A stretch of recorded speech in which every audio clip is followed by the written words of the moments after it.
నమస్తే. మానవుడే మహనీయుడు, మనిషే దేవుడు, సత్యమేవ జయతే. ఎంతమంది బిడ్డలనైనా తల్లి సృష్టించగలదు, పోషించగలదు.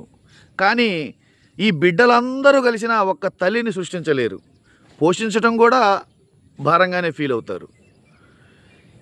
ఈ ప్రపంచంలోని ప్రజలందరినీ ఈ భూమి బరాయించగలదు, సృష్టించగలదు కూడా.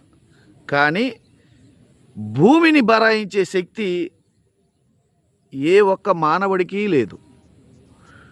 అంతెందుకు, చైనాకి మనకి గొడవ సరిహద్దు గొడవ, అంటే భూమి గొడవ. పాకిస్తాన్కి మనకి గొడవ కశ్మీర్ గొడవ, అంటే భూమి గొడవ. అంతెందుకు, మహాభారత యుద్ధం కూడా భూమి కోసమే జరిగింది. నేను ఒక మాట చెప్తాను, మీరు ఏ అవకాశాన్నైనా వదులుకోండి, దేన్నైనా వదులుకోండి, అమ్మని భూమిని దక్కించుకునే అవకాశం వస్తే వదులుకోకండి.